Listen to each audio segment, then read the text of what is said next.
Assalomu alaykum aziz birodarim. Onani duo qilishi, onani xizmat haqida bir narsa aytib beray. Bir do'stim bor edi. O'zi ibodatga jam mahkam emas. Rossiyada savdo sotiq bilan shug'ullanadi. Xudoy taolo onasini hajga olib borishlikka taqdir bo'ptimi, nasib qilib qoldi. Bu voqeaga 2 yil bo'ldi menimcha. Onani hajga ketishligiga bir hafta qolganda birdaniga oyog'i ishlamay qoldi. Biz o'zimiz o'sha joydamiz, duo qilamiz, domla bir dam solib qo'ying deydi. Boshqa bo'ladi. Xullas hech aqlimiz olmaydi. Bir hafta oyoq ishlamadi, hajga ketdi. O'g'il Rossiyadan kelib, ular Madinada ko'rishgan. Ishonsangiz 40 kun onasini qo'lida ko'tarib yurgan. 40 kun yonidagi sheriklar aytadi. Shunchalik beminnat xizmat qilyaptiki, yig'lab yurib, kulib yurib, jon deb xizmat qilyapti onasini. 40 kun shunaqa xizmat qildi. Ka'ba-i muazzamani oldida ona bu o'g'ilni duo qilgan. Bolam, menga qilayotgan mehnating, xizmating, mehringni mukofotini bolalaringdan ko'r degan. 2 ta farzandi bor. Ikkovi ham yoshligidan Rossiyaga ketgan.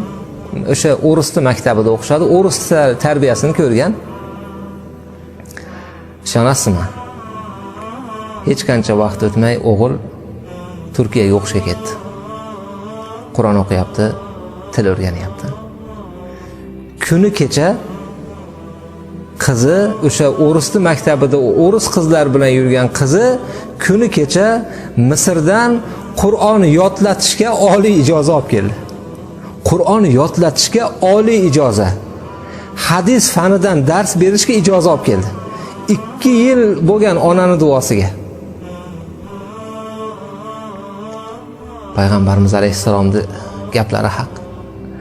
Onani farzandiga qilgan duosida parda bo'lmaydi, to'sib qoladigan. Bir hafta bo'ldi.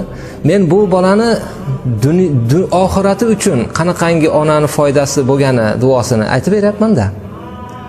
Endi dunyosini qarang, shunchalik Xudo baraka berdi dunyosiga. 10 kun bo'ldi, ayoli kelib, o'zining mahramlari bilan domla dadamni sizga salom aytdilar va shaharchada bir hovlilari, uylari bor. Mana shu uyda hujjatini sizga topshirishimni aytdi. Bolalar uchun xohlasangiz sotib ishlating, xohlasangiz o'sha joyga yetim bolalarda uysiz bolalarni qo'ying deyapti. Bunchalik tez ijobat bo'lganini, bunaqangi katta natija berganini hali ko'rmagan edim. Payg'ambarimiz to'g'ri so'zlaganlar. Onalarni, bolalarni haqida qilayotgan duolar ijobat. Do'stim, qabul bo'lsin. O'sha 40 kunlik xizmatingiz jannatda ham asqotsin.